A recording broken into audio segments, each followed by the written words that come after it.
pay a price. Enjoy Western programs, projecting culture and tradition to the world.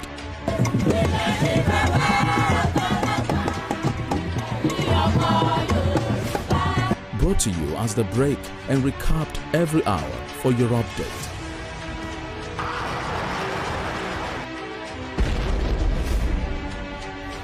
You must never forget the sacrifices of the heroes of Nigeria's democracy. Produced and brought to you in a unique way never before seen. Western Spring. Western Spring. And Western Spring Television. Television is coming home in your color and culture.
Western Spring Television, ours it is.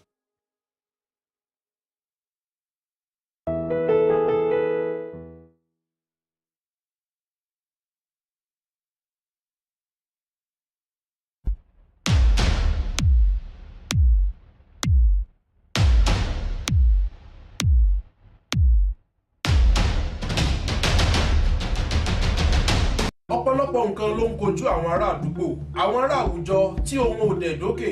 Ọ̀pọ̀lọpọ̀ ìnira, ọ̀pọ̀lọpọ̀ ìyà làwọn èèyàn ń kojú rẹ̀ ní àdúgbò. Ojú ọ̀nà tó kù díẹ̀ káàtó, iná ọba tó mẹ́ẹ̀ tó ń ṣe ségesège. Àwọn tó ń hu ìwà àbàṣejẹ́ obì tí ń sun lẹ́rùn àti àwọn nǹkan tí ò tí ì dé tí gbọ́ ìjọba. Ṣé wọ́n ní etí ọba nílé etí ọba lóko, èèyàn náà ló ń jẹ́ bẹ́ẹ̀. Òun náà ló jẹ́ kí ìkànnì Western Spring Television gbé ètò tí ó jẹ́ kẹ́yìn ara lé.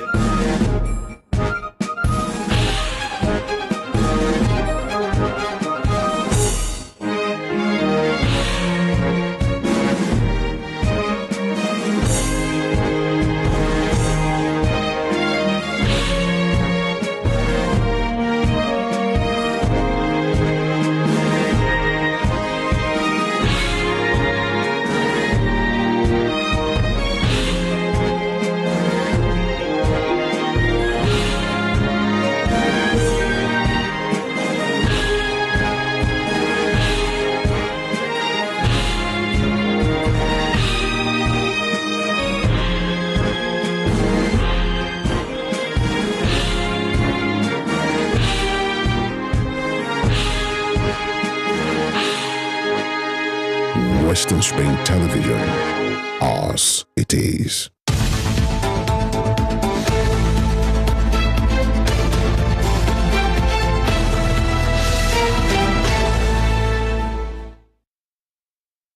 Good morning to you wherever you are viewing us from. Western Spring Television is the name of the station, and this is the station that says it as it is. It's always a pleasure to be back again, and if you're joining us for the very first time, we'd like to let you know that Morning Spring runs from Mondays through Fridays of every week. And here we are.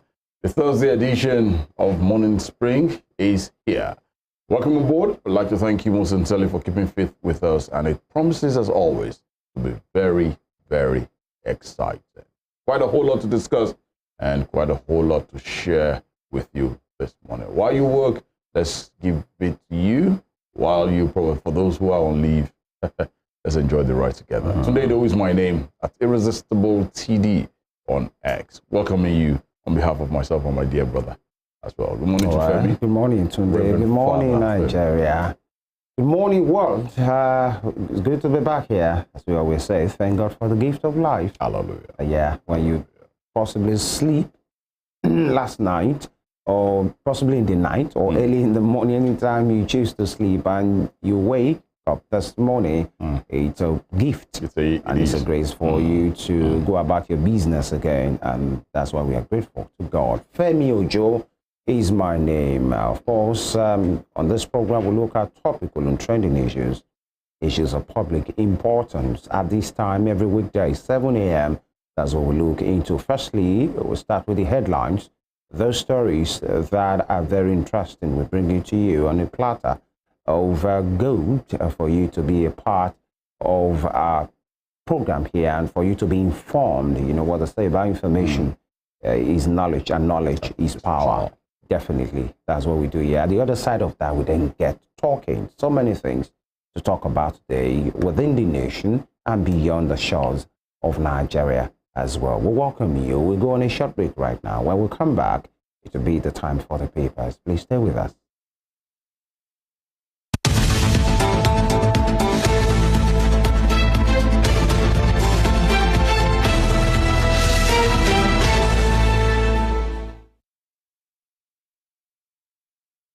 Welcome back, and let's get down to the business of the morning, serving you all the juicy details making the round from the front pages of the various dailies that we have for you today. And also we'd like to let you know that we are live on our YouTube channel at this moment in time, and that's at Western Spring Television. Like, share, and subscribe. On all our social media handles on Facebook, Instagram, and X at Western Spring Television. Let's get to hear from you, your suggestions, your comments, and what have you. But joining us in the studio at this moment in time is our inner analyst. Always a pleasure having Ladiji Alabi in the house. Good morning to you, Ladiji. Yeah, good morning to you, Tunde. Good morning, Femi. You're welcome. Cold morning here in the city of Osogbo. Well, really cool. It is what it is. It is. Right. And but basically, there's always a place where you like to put your head while you're asleep, so you relax. Well, we thank God, for the provision of pillow. That's all right. Let's get down to the business of the morning. Taking my first set of headlines from the front page of the Daily Times for today. The Daily Times has this big, bold caption: the remark on Obi winning 2023. Others. Tinubu's government, APC reaching out to me, not to IDOWU. That's credited to the ex-SGF Babachir Lawal speaking there. And you also have a writer associated to that story, says against NTA plan, APC now an Islamic party. Wow. Alleges party spokesman say is sycophant. Something like that. It's not too, it's a bit of typo error there. But by and large, Tinubu's government, APC reaching out to me. That's credited to ex-SGF Babachir Lawal. DG, what do you make of this young man? Remember then during the administration of President Muhammadu Buhari, there was this contract then that, was it to cut grass or something? Yeah. And millions of naira was supposed to be, but eventually he was booted out. And looking at what he said a couple of days ago, that the Labour Party candidate, he's an APC man, an APC party member, but by and large, he came out a couple of days ago to say that the Labour Party presidential candidate in the February 23rd election was actually the winner of that election, followed by that of the PDP, Alhaji Atiku Abubakar, and that the incumbent president actually came third. But it's now saying that APC reaching out to me, Tinubu's government, APC reaching out to me. What do you make of Babachir Lawal? Let me start on this funny note that Babachir Lawal is speaking, he's explaining, he doesn't have an evidence. Okay. Is he looking for relevance? Do you think? I wouldn't say he's looking for relevance. For a lot of Nigerians too, they believe the incumbent president did not win the election. But INEC has declared, and you will remember that on the day... And some believe he did, yeah. Of course, yes, apparently. On the day the results were to be announced, you recall that when I think Dino Melaye was the national national agent for PDP raised an issue, INEC chairman said, you can go to court. Do you get? And they've taken the first step in the court, which the Court of Appeal, which is the first tribunal in the presidential election, says no. You don't have a case against the incumbent president. He won the election. Yes. So so that's why I started on that funny note that Babachi Lawal go explain tire, he no get evidence. So with the evidence on ground, from what INEC said, Tinubu won the election, right? And from what the Presidential Election Petition Tribunal also said, they've affirmed that he won the election. You know, it is what it is. It is Nigeria. You know, things happen. People may not be happy about it, but we just have to. I feel we just have to get our house in order. And as touching Babachi Lawal, you know, I think most politicians always want to maybe when things doesn't favor them, like you mentioned, he's still a member of the APC. But when things doesn't favor them in the party, they want to tilt towards something else that they feel would favor them. He has been, you know, at this loggerhead with the APC. Don't forget, even he worked with the candidate of the Labour Party during the presidential election. So coming out to say this, I don't think he's looking for relevance. I also feel he's just trying to, okay, so if you know the case is still at the Supreme Court, what if he tilts towards Peter, because apparently he knows he cannot get anything from, you know, the current administration. Let's move on here, and you have a big picture on the front page of the Daily Times newspaper. I have been looking at it. That's a drill by the I think the national emergency officials of the National Emergency Management Agency, NEMA, the Kano Territorial Office, participating in a drill as to when emergency arises. Okay, and moving further, just below that story there, that picture, beg your pardon, Enugu Guba, LPP holds in tribunal verdict, alleges illegalities, inconsistencies, and the writer there, Fleurs, INEC cites Nasarawa Siniaro. After how many months? We're still on this issue of tribunal. Okay. Newly reconstructed Mina Airport below standard. Governor frowns. Thank you, Mr. Governor. It has to be what it is.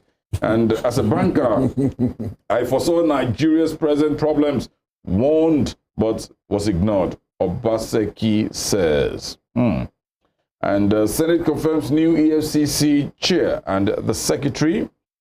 Okay. Talking insurgency on the bottom strip. We can't let Nigeria down. Air Force Chief tells officers. That's a motivation there. That's a good one. And on the top strip of that same daily, why CBN Forex policy reversal will kill struggling manufacturing. That's credited to manufacturers. We just hope it doesn't kill them so that they can keep manufacturing. All right. That will be all from Daily Times newspaper for this morning. All right, and we head straight to The Guardian for today. Certificate brouhaha. Politicians leverage Electoral Act loopholes to evade scrutiny. Again, certificate brouhaha. Politicians leverage Electoral Act loopholes to evade scrutiny. Then you have the pictures of some of Nigeria's leaders. The Senate President, Gozola Akpabio, the INEC chairman, national chairman there, Professor Yakubu, the president, Bola Tinubu, the former president, Muhammadu Buhari, and of course, former Senate President, Dr. Ibrahim Lawan. There, you know, certificate brouhaha, politicians leveraging on the Electoral Act loopholes to evade scrutiny. Right, you might need to get a copy of that to know whether that suggests China commits to refinancing completion of Abuja, Kano, Port Harcourt, Maiduguri railways. And digital innovation, rising FX cost, others leave book publishing hamstrung. Worries as Naira slumps further to 1,100 per dollar in unofficial market. U.S. vetoes UN resolution on ceasefire as Middle East allies snub Biden. And 7 million customers unmetered as power generation drops to 4,387 megawatt. and end dependence on foreign aid. FEMI tells African leaders. It's good to know. It's been a while for the former Ekiti governor. Electricity woes persist as Nigerians pays 686.18 billion naira for darkness. And let me take Deji on here. Firstly, 7 million customers unmetered as power generation drops to 4,387 megawatts. And on the other hand, electricity woes persist as Nigerians pay 686.18 billion naira for darkness. Deji. Oh, well, just this week, I had a conversation with someone, and you know, we're talking about the ease of doing business that we've been, you know, chewing over the years in Nigeria. Ease of doing business this, ease of doing business that. Yeah. And I told the person it's a scam. It is a scam. How do I mean? Think about how much do you buy a liter of diesel if your generator runs on a diesel. A liter of diesel now goes for over 1,000 naira. And in an environment where you don't have stable electricity, the implication is that in a day, if you use an average, all these big generators, mechanical generators, in a day, if you don't have stable electricity, you won't use anything less than 300 liters. At 1,000 naira per liter. Let's peg it at 1,000 naira per liter. That's 300,000 naira in a day. Tell me for 2 days, for 3 days, for 5 days. Now, and we are talking about people not being metered. Why? Yeah. Is it the people that will meter themselves? Are we talking about people that have paid as far back as 2015, 2014, that have not gotten their meters? Or are we talking about the intentional act of these people that man the metering of people? Because they can get more money from unmetered people than the people metered. This that says 7 million customers. 7 million customers unmetered. So, you know, and all these things, it leads to loss of revenue for the company. You know why? Because, for example, now if you use an how do we call it, the new meter, prepaid meter, whatever you use, you pay for. Absolutely. And the money goes direct into the organization. But for the unmetered people, you see someone come to them, oh, if you don't want me to disconnect you, bring this so amount. Does the money go to the organization? No. The money goes into private pockets, and the organization keep on running at loss. So I think in the best interest of the discourse, they also need to, you know, man up, meter these people, and see your revenue, you know, skyrocketing. And also, don't forget, Nigerians also pay. These people that pay, okay, so there are people that are in the category of, they give them estimated billing. For example, someone that doesn't stay in the house all day, come back in the evening, maybe even there is no electricity, and at the end of every month, a 3-bedroom apartment, you see 30,000 naira meter bill. You have to pay. You have to pay because you will be disconnected. That's what that story is saying about people paying for darkness. It is sad, but that's our reality in Nigeria. Sad just need to man up. It's a sad reality. I remember the Minister of Power, Mr. IDOWU, saying it will take billions, hundreds of billions. Like $262 billion. Yeah, to weather through this metering thing. But now who is going to invest that? Now, how is that going to be gotten? So why is government not interested in investing in that? The 25,000 naira you want to be sharing all about, that amounts to wastage. Why are we not investing that into electricity? Why are we not investing that into medicals? Why are we not investing that into our education? We are just a country that people look at us from outside and they see these people are not serious. We are the true definition of unserious set of people. We want to borrow to finance utility vehicles for House of Reps members. We want to borrow to give cash out to people, a route that we have been there. Don't forget also during Buhari regime, this same thing was done. During Buhari regime, we had children at home during COVID that the minister said they were feeding them with billions of naira, and we are still going that route. We are the true picture of seriousness. All right, that will be the front page. The whole about the front page of the Guardian for today. Let me take my next set of headlines from the front page of the Punch newspaper for today. And this is something someone like me have always agitated about, and it's never been something too popular for me. Contributory pension. NLC, retirees lament as 26 states fail to join scheme. Lagos, 5 others in full compliance. Contributory pension scheme inevitable, says PENCAM. Withholding pension immoral, says NLC. Retirement now death sentence. Retirees kick. Ladeji, 35 years of meritorious service, or you've attained the age of 60, 65, where in the civil service, and you have to go home and at least live your own life for yourself till death comes. Here we are, retirees. Just a few days ago, we heard during the verification exercise here in Osun State, 2 retirees slumped, what have you. Why has this been the nomenclature here in our dear nation called Nigeria, where those in power, their monthly whatever after retirement or whatever, even after you've served your state, the country, you still get your duly approved pension every month. Why is it difficult? What makes it difficult? Here we are again. Just 26 states fail to join this scheme, the contributory. Where do we go from here? How can all these anomalies be corrected? What's your take on it? We are not going anywhere from here. Really. That's the reality, because we have unserious people ruling us. We have people that are selfish ruling us. That's the reality. They can borrow to finance their excesses, but they cannot borrow to take care of the aged. I felt bad for those aged people. And as a matter of fact, this is 2023. Yeah. Why are we still doing this verification for people that have served us meritoriously? Exactly. Yeah. People that at this age, we are meant to be celebrating them. In Senate climes, this set of people are being taken care of by government, even being paid. At every festive period, there is something government, give to them. But here, senior citizens, but because we just want to show that we are doing verification. What are you verifying, for crying out loud?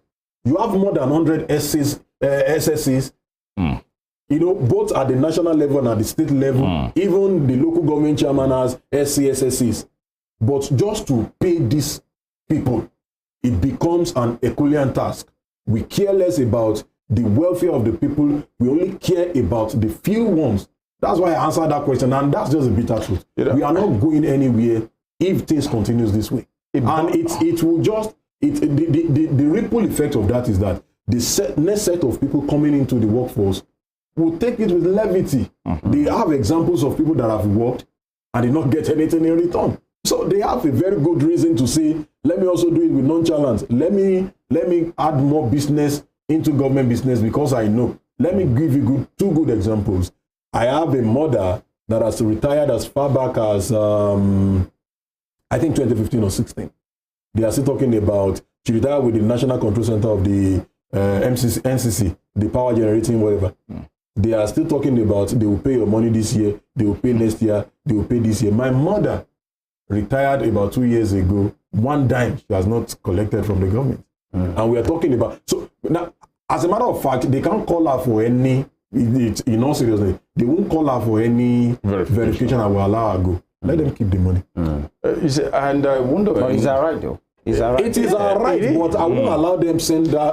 I won't allow them send her to an early grave because they want to pay her. Yeah, God forbid. But verification, one will say, is part of the process. But we ought to have outgrown that level. If I may, verification is part of the process, but the issue is having a smooth process, a stressless process. Okay, I'll give you an example. I think we said it earlier in the week that Lagos has a verification process that is very itch-free.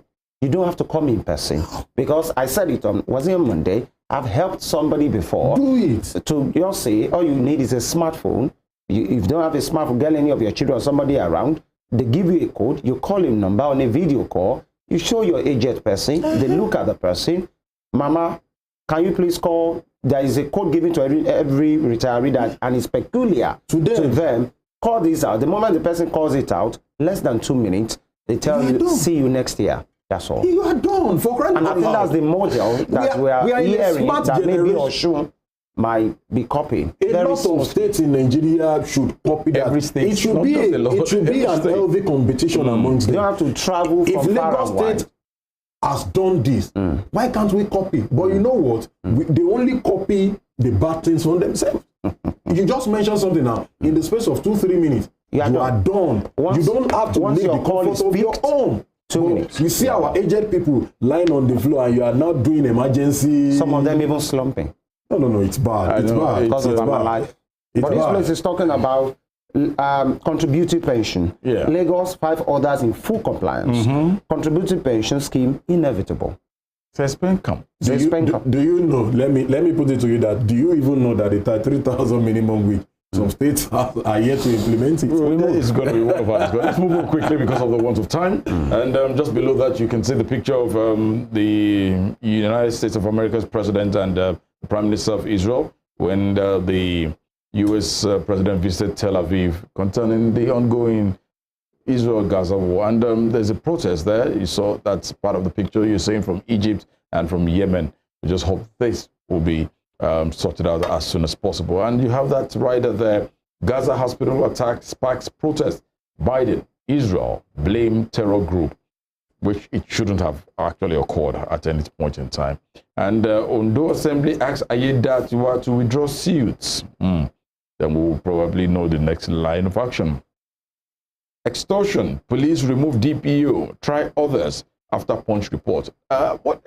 Well, I'm not even arguing. You decided to smile. First and foremost, what do you make of the Nigerian police force in the last couple of years? There seems to be a gradual rejuvenation. Any police officer, any personnel in uniform who actually goes beyond board these days. And you have evidence, you have excuse me, look at the very unfortunate though. Look at the man who shot that lawyer December 25 last year, and you've been told that it's going to be hanged. This, a DPO, isn't this a shame? A DPO, a divisional police officer, not a recruiter, not a corporal. You're talking about DPO, extortion, and here you are. The CP in Lagos has booted him out. What do you make of the men in uniform? See, it's really a difficult one because every day we hear the story of the CP booting somebody out, the IG calling for some people to be sanctioned, but the case still go on and on. Virtually in every state, you see people being extorted. Don't forget also the Speaker of Osun State House of Assembly actually, on his way to Igbo, I think one day, ran into some police trying to extort some guys too. So it is happening every now and then. It is only those ones, the only smart ones that are able to get a recording, send it out there, that get justice. However, I think our police also need to understand that, see, we know you are not being well paid. You know the government is not taking good care of you. Go to their barracks. You wonder, is this place meant to for humans? However, the economic reality is eating hard on everybody, government too. Not just do you get? And I think the police needs to also get this orientation that you stop stereotyping people. That a guy dresses nice, that it looks good, doesn't mean everybody is into internet fraud. Yeah. Do you get? We have journalists that are well paid. We have medical doctors that are young guys that are well paid. We have people that work remotely and earn in dollars, even in Nigeria, and they are not doing fraud. So it's not everybody, it's not every guy you see out there with an iPhone. And it's even a bad mentality for you to think that anybody that uses iPhone is a scammer. Yeah. Because over there, if you look at the 2014 World Cup in Brazil, virtually every young person at the stand were holding the latest iPhone then. So if all Nigerians, if not for the fact that we are a poor nation, iPhone should not be the standard of you thinking somebody is right. And quickly here, Alaafin, EFCC quizzes or your kingmakers over bribery allegations. On the top strip, China to fund Port Harcourt, Maiduguri, Abuja, Kano rails. Thank you, China. And anti-graft war. You are thanking China. I wonder why. Because they are not doing it because of God. No. Everything is business. When you refuse to do things and others will help you to do it, you thank them. No, they are not helping. They are It's a business model. Yeah. They are funding. Don't we have? There should be something in return here in Nigeria that should be given this. Let me tell you that it is even better for us to have that real not done than China coming to do it for us. And you are saying thank you to them. China, I'm not thanking you. Okay. I just think I think the conversation. I'm sorry, I'm actually jumping on this. I feel the conversation is just where government getting serious. The reality is we have the fund to get that thing done right here, but because we are lazy and we are unserious, that is why we need to wait for China. Do you know China is taking toll at our port of entry in Apapa port? Definitely. Because they help us. Do you know that when you get to Lagos rail station, you have China flag there? Why? Because they funded it, and if you don't replay, they take over it. So it's a business model. It's a business for them. They are not for the Christmas in the international. It's a business model. Yeah. So are you taking your thank you back, or you still want to? Anti-graft war should start from National Assembly. That's credited to the new EFCC chair. Yeah. And I wonder how he was able to scale through. If he had just said, okay. No, he said it jokingly and he took it back actually. He took it back. Akpabio meets Tinubu, dismisses crisis in Senate. There shouldn't be crisis there. That will be all from the pages of the Punch newspaper. All right. Lastly, The Nation. The Nation newspapers. EFCC quizzes Oyo Kingmakers over a laughing twist in race for stool. All right. That's quite interesting there. Senate not boiling, says Akpabio. We disagree to agree. All right.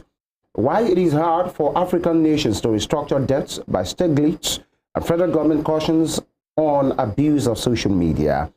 Only 6 out of 14 new federal varsities to take off, says Minister. And ICPC recovers 655 billion naira cash assets in 4 years. Right? And EFCC chair, 2.9 trillion naira lost to contract procurement scam. And more Chinese funding for rail, power, other projects. That's it with riders. Xi Jinping pledges support at Pali with Shetima. Abuja, Kano, Port Meduguri rail lines restored. And lastly, Tinubu Buhari greet former head of state, Gowon at 89. Gowon is 89. Wow. One thing that maybe this many persons will remember him for is that NYC scheme. Yeah, which is still functioning today. Although many persons have their opinion about what has become the NYC, but many will think it's worth the hassle if actually the process will be put smoothly. I want to thank you, Lade Jalabi, for being part of the analysis this morning. Thank you. And of course, as we usually say, may Nigeria prosper in our time. That's our aim, hopefully. That's our goal. That's our prayer. Yes. But let's walk the talk. That's correct. We go on a short break right now. When we come back, the conversation will start. It's the Morning Spring on Western Spring Television. Please stay with us.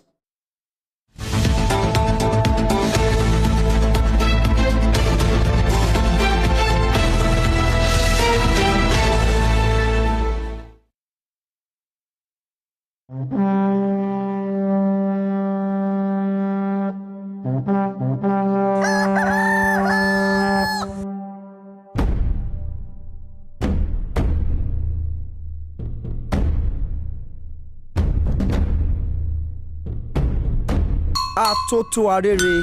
Kò ṣeé má gbọ́ ìròyìn.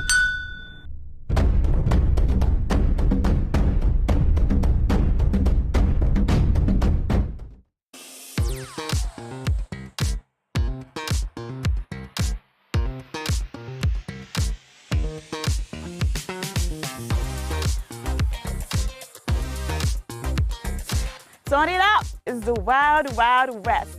And Western Spring Television is pulling out all the stops to make sure that you don't miss out on every of the fun and happenings around you. Yup, we've got you covered because your girls got all the juiciest tidbits and entertainment news from around the world. Cross over to the chocolatey side of entertainment.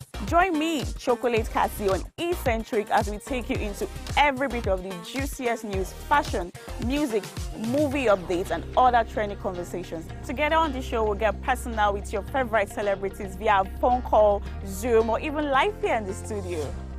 Eccentric will be shown on your TV screen on Western Spring Television, channel 190, only on Star Times.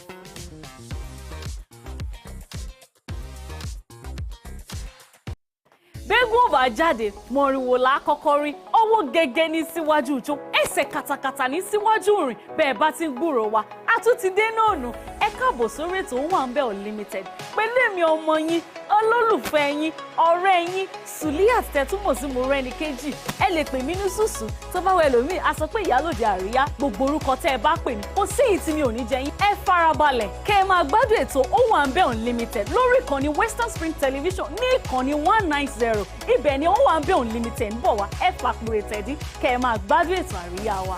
Wọ́n sọ fún yín pé ẹ máa wo Owambe Unlimited lórí Western Spring Television.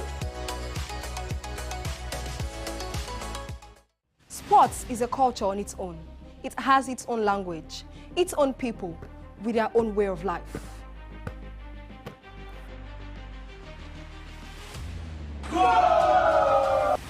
The world of sports is never void of actions, stories, dramas, and scandals.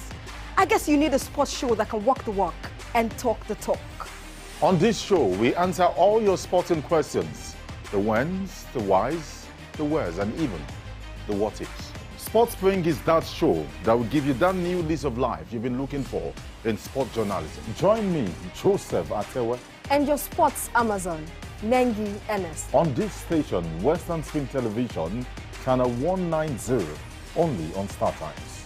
Let's talk sports. Let's speak the most universal language of the world. Evelyn Ohiole, King Eve, how are you today? I'm good, I'm fine, I'm alive. I really feel like she's not giving the right answer to the question. When one asks you, how are you, and you said, you're saying, I'm alive. It's very annoying, seriously. How are you? I'm fine. I feel I'm fine would be the right answer instead of I'm alive. Not that I asked you if you're dead before.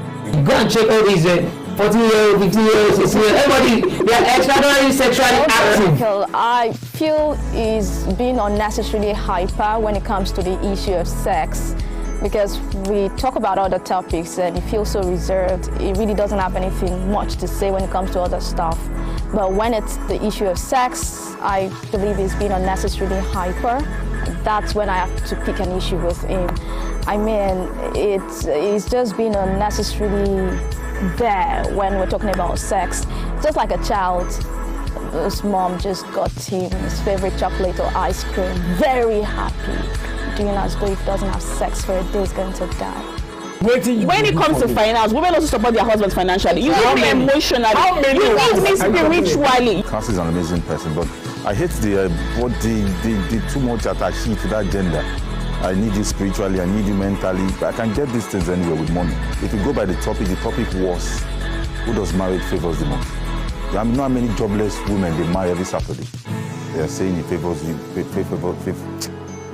Are the vex so? Growing up, when I was in the world, we've heard of Who are you now? Well, MC Too Much said, he likes saying when I was in the world. And the last time I checked, well, it looks a bit innocent, facially, but deep down, he's actually out of this world. We're all in the world now. As long as you're alive, you're in the world. So, MC Too Much, I beg when you talk about that. I don't want to hear that. Next time you talk, I kiss my words. I think they have a problem with you saying ladies are champion, and that's the problem. Always trying to attach too much importance to that gender. It's giving insecurity, it's giving low self-esteem, it's giving a blatant display of egoism. Because at the end of the day, a man who is secured in his words, a man who is confident of who he is, will not really be disturbed as to whether women are being referred to as champions or not. I mean, at the end of the day, Joseph's a really great guy, but whether he likes it or not, women are champions.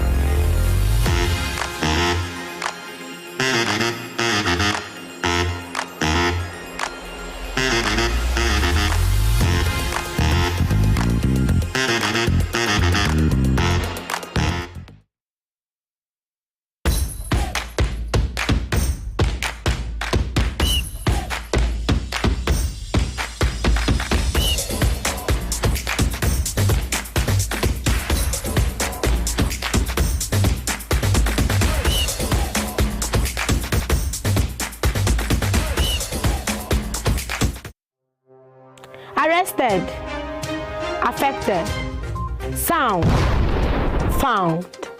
What do we see? What do we say? Flowing from a spring. A fact A to Z. Check and confirm. Ever expounding current events. Traveling down from the business gist to the globally arising happenings, to the sports news, to the bittersweet infos. Guided transmission, even diffusion, vast and fast. Detailed facts are fled. Within seconds, nuggets of words that flew across borders are fired. Stories short and long, wrapped in bundles of words, broken and dissected as it is, except misheard. This is the news as it is.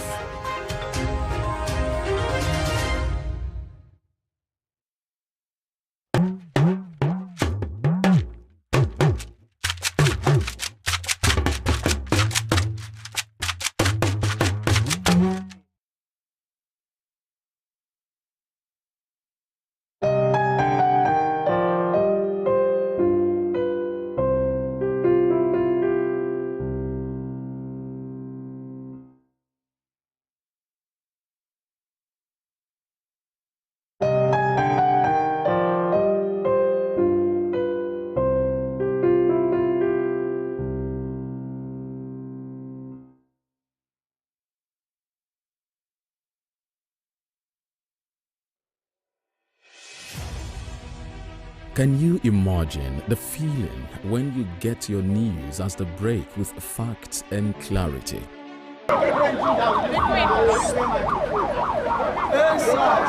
Our news are reported as it is. In Africa, and all those who masterminded the way it happened will have to pay a price.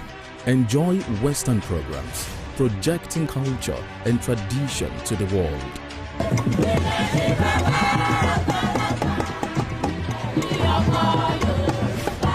Brought to you as the break and recapped every hour for your update.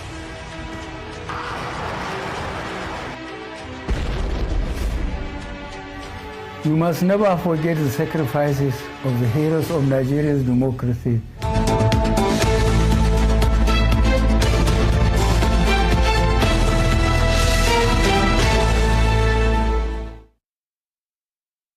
Thank you for being here. Morning Spring is this program from Western Spring Television.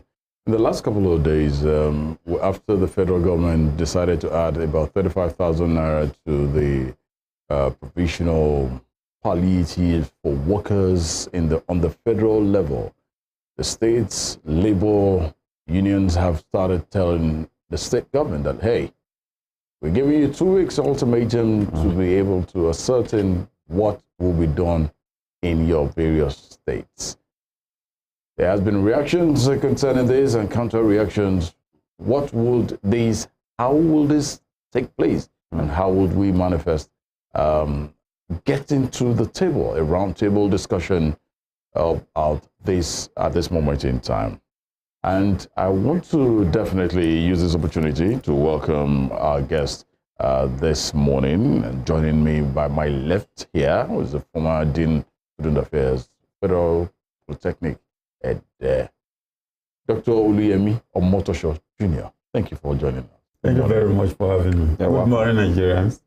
And to my extreme left, on the other side, is EMMANUEL OLOWU of the Osun Civil Society Coalition. Mr. EMMANUEL, good morning, and thank you for joining us. I'm happy to be here. Thank you for coming. Joining us live via Zoom this morning is the man, the national, yes, he is from the NLC International Relations, and it's a pleasure to have Mr. Uche Ekwe on our Zoom this morning. Mr. Ekwe, good morning. Comrade Ekwe, good morning. Good morning. Great. Sorry, thank you for being there. Sorry that we kept you waiting. We tried to just get proper clarity. Thank you for being there. You can hear us properly. Yes, I can. All right, Mr. Uche Ekwe is the NLC head of international relations. And let's get down to the business of the morning. Let's start with Mr. Ekwe, and not forgetting Femi still here. Let's get that. Let's begin to look into what this looks like at this point in time. The federal government have stated that, hey, 35,000 naira would be on the palliatives for the federal lawmakers. And yep, that has federal been government workers. For federal government Civil workers servants. on the federal level. What is the NLC doing in affiliation with their branches in various states? Mr. Ekwe, are we talking? Are you guys talking? What's the plan for state governors with NLC in the various states? What is the plan? Can you share with us at this moment in time, sir? Yeah. Well, the 5,000 naira, for clarity, is not palliative. Yeah, it's wage award, because those terms are very important to make it clear that we sought for a wage award in the face of the crisis the country is facing, which is an outcome of the increase in palm price. In that agreement, if you go through the agreement, it included that the federal government, through the Governors Forum, should persuade the governors to cue into the agreement and find ways to implement the award as it relates to the state workers. Having said that, we know that the next stage is through our state councils to now communicate the state government to work out the details of agreement with the various states. I'm aware though few of the state governors have initiated, because we believe at the process of the discussions, governors were carried along, though they were not in some of the meetings. But in some of the meetings, the governors were represented. And even the discussions, a good number and part of their discussions went to the National Economic Council, where governors are members. So ordinarily, we expect the governors who are heads of their state, government in their states, who come from those states, they were not posted there, who were elected by citizens of those states, should ordinarily be concerned about the poverty and pressure their workers and citizens are going through. And we expect them not to wait for a fight to work out ways to implement this agreement. All right. Mr. Ekwe, one will say that, as you just confirmed now, when that decision was going on, the Nigerian governors, through the Nigerian Governors Forum, various state governors were represented by the NGF, that's the Governors Forum. And one will say, what was their disposition at that time? When that agreement was made, was it immediate? Because we are hearing that the labor, organized labor, has given an ultimatum to state governments to adhere to that, to those things that were agreed to during that time. If the wage award, 35,000 naira, being stipulated for federal government workers, that the state government should follow suit and pay. But when we say, do you think in reality state governments can pay that? Because we're still hearing that there are some state governments that are not even paying the basic minimum wage. How can such states now have a wage award of 35,000 naira? Or is that for 35,000 naira just a negotiating sum Maybe it's just for the state government to just add something. Please clarify this for us. Well, you raised a lot of questions in this one single question. Yes. The first is the ever recurring decimal of ability of states to pay. And our simple reaction usually about the ability to pay is that it is a matter of where does the state government apply the simple of primary economics, which is what is the scale of preference? Where does the choice, or where does the government or the governor place the working people in their state? Are the workers important? Does the governors consider them? Of course, we all know that no people, no government, no family have enough finances to deal with all their needs. But they deal with things they consider important. Today, we are aware that many of the governors, you as a journalist, you know this, some have appointed over 1,000 personal aides and put them in salaries that range, or monthly allowances that range from 150,000 to 50,000.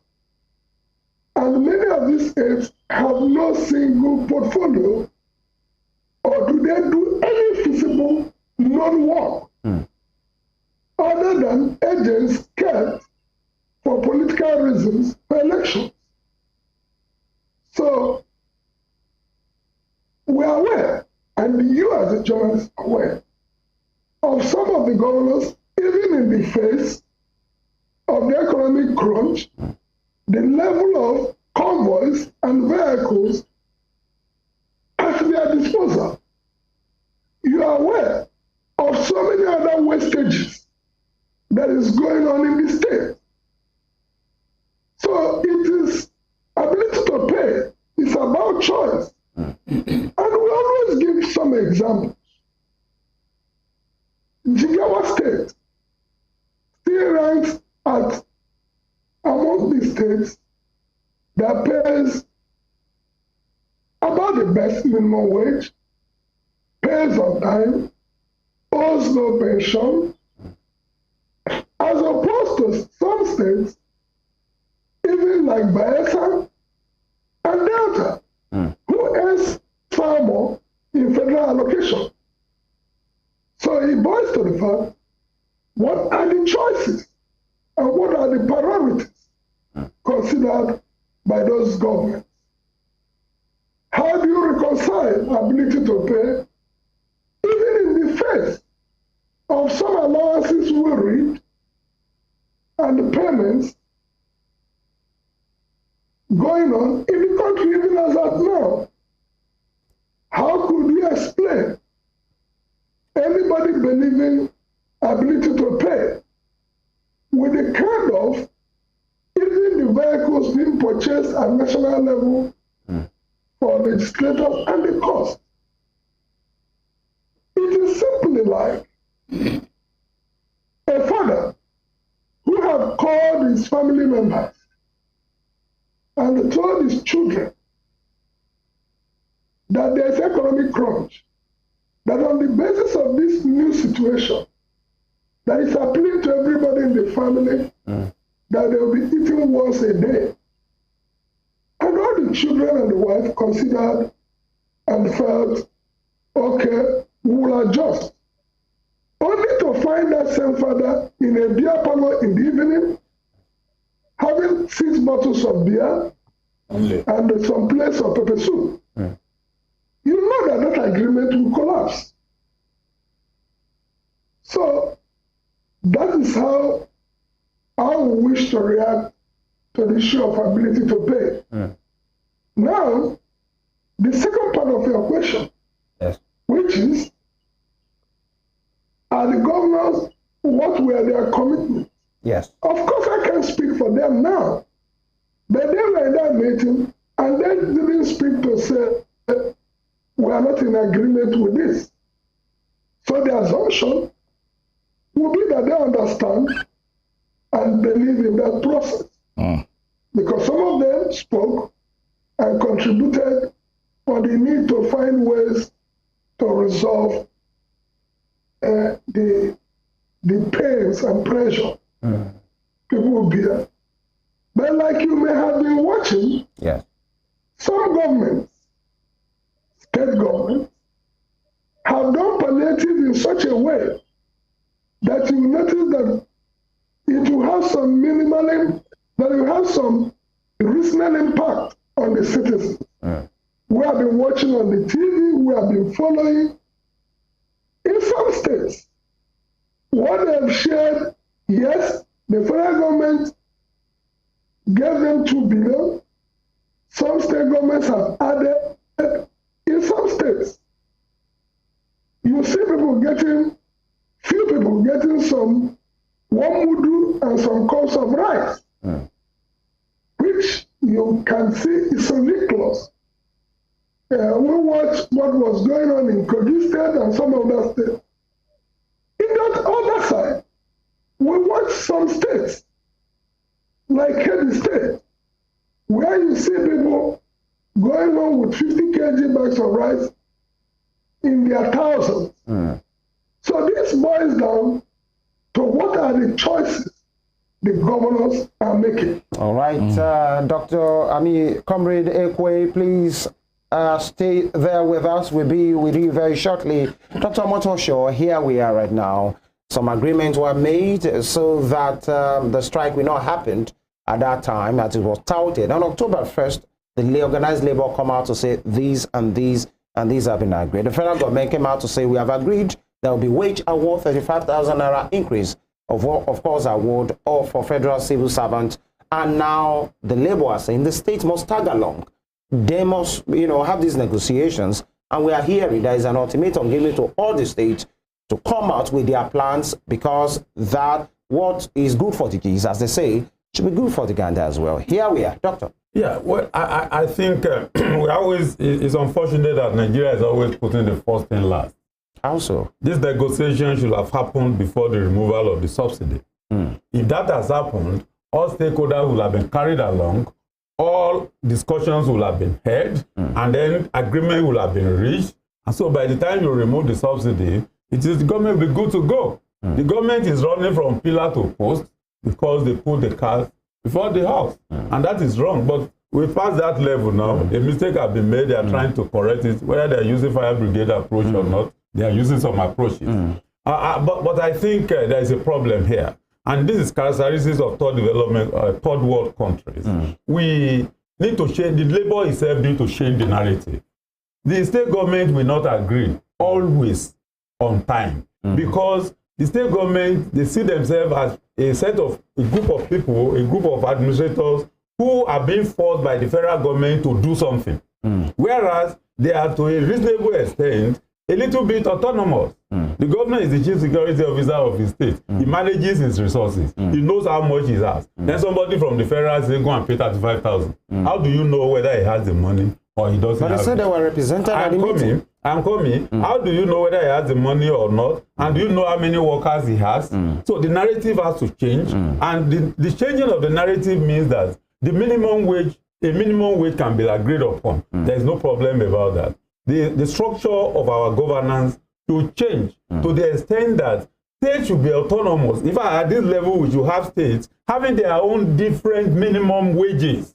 Not a national, there should be a national minimum wage to which you can't go below. But a state should be, given the, authority to actually do what it can do. There are some states in this country that can pay more than the minimum wage. I think that's the basic, isn't it, Doctor? That 30,000 is supposed to be a benchmark. I know. Then there are some states that can't pay. So if a state is resourceful enough to manage its own resources, and then they control their workers, there will be no directive. Doctor, is it that they can't pay or they won't pay? I'm coming to payment. The anger between them is that the state government doesn't always like directive from the federal government. Go and pay. On which basis? And that is the basis of the argument. Then federal government will say they have done this, they have done that for them. But that is that if you have changed that narrative, and for instance, in the state of California, what the state of California does may not be what is done in Florida. And then the government doesn't need to force anything down their appeal to go, you must do this.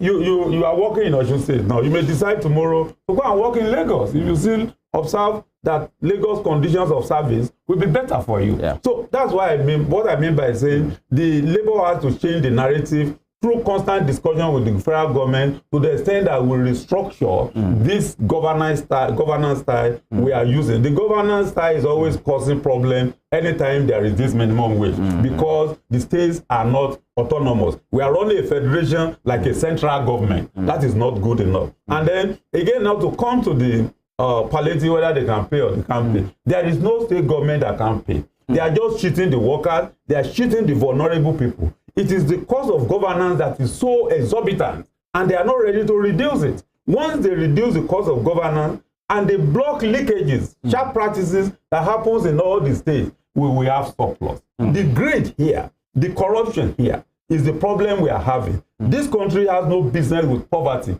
with the level of our resources, both human and material. Just over this weekend, I was watching the television, and I stumbled on the state, Kano, doing marriage, wedding for 1,800 couples, and they gave them 25,000 naira each. They pay for all the expenses, all the drinks, all the food. Mass wedding. And then they gave them 25,000. Then I asked myself, why? After this 25,000, how does this family feed?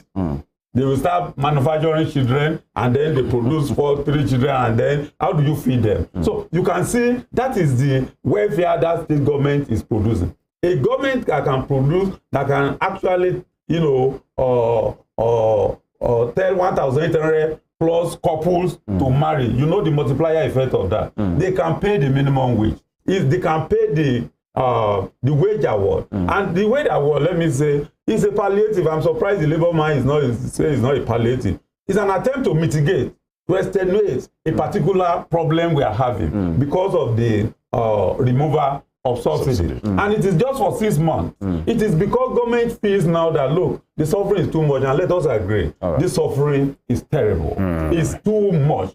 3 days ago, I have to drop my car and enter a commercial vehicle from Osogbo to Ede. And I was praying inside the car that I get to Ede because the vehicle was just totally not good, and I couldn't complain. Now, that was because for me to move from Osogbo to Ede on a daily basis to do my daily work as a lecturer in Federal Polytechnic Ede, I need to buy 10 liters fuel, which will cost me about 5,800 or 6,000 naira per day. Now, if I spend 6,000 times 5, 30,000 naira per week on petrol, can my salary carry that based on this present minimum wage? So the government has looked at that, and they feel they should cushion the effect of this removal of subsidy. And then for state to be telling us they can pay, they can pay. They should just be sympathetic, and they put the welfare of Nigerians into their mind and sympathize with all of us and give workers and the vulnerable people this money. It's just for 6 months. All right. Let's go to some labor talk here. Mr. Comrade Ekwe, we are coming. Please hold on, please.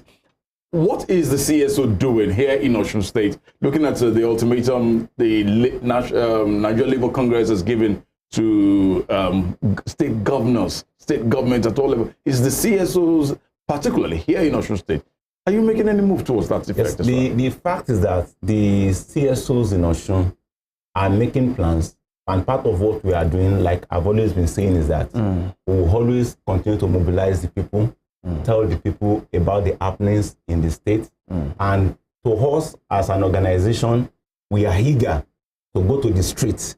We are eager to go with the NLC, the TUC, if they are also ready to go to the street.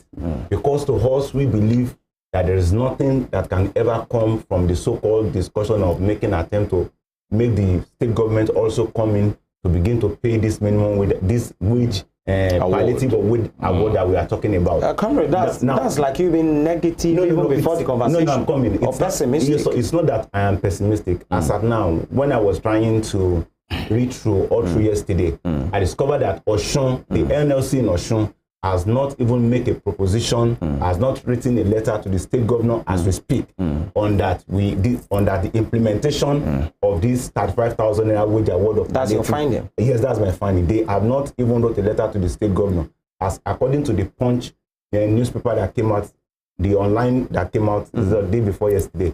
They have not even written a letter to the state governor. So if they have not written a letter to the state governor as at now, and we are just having 2 weeks left, then I will say there is problem. But to me as a person and to our organization, we want a situation where the NLC, the labor union, will be so proactive, will be organized in a way that whenever they are making a position, a common man on the street who is not even going to be a beneficiary of the labor increment or whatever will be eager to listen to them and believe that no, these are the people that can serve this nation to the right direction. I want to quickly say something. Nigerians, as we speak, has lost interest and confidence in the NLC, the TUC, the organized labor. Why? It's because what the labor and the organized labor put in the front burner of their discussion is increment in their salary. They are not really talking about the welfare of the Nigerian people. And part of what is happening in the NLC and the TUC is what is also happening in the Nigerian governance system. Everybody is thinking about the self. That is why a state governor will be saying, I cannot pay. That is why the governor of Osun State will be bold to say that the 2 billion that we have received, this is what we are going to, this is how we are going to spend it. That is negating what it is sent to do. If they are design their own kind of palliative to be, we want to spend our own 2 billion on the health sector. The question we have to ask ourselves is that even despite the fact that Osun State said we are doing palliative through the health sector, is anything improving in our health sector? As we speak today, the Osun Teaching Hospital does not have an MRI machine to scanner to test people who are sick. So people who need that machine how to go to as far as Afe Babalola in Ekiti, how to go to private hospitals to do it. If we are saying this is how we are running our own palliative, are we making any difference?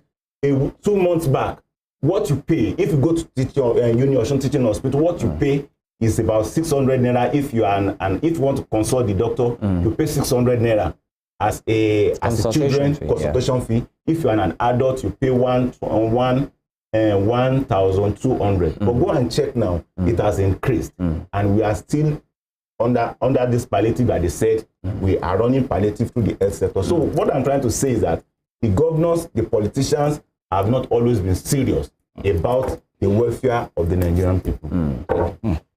Let's talk about, let me come to Dr. Omotosho while we try and see if we can connect again with Mr. Comrade Ekwe.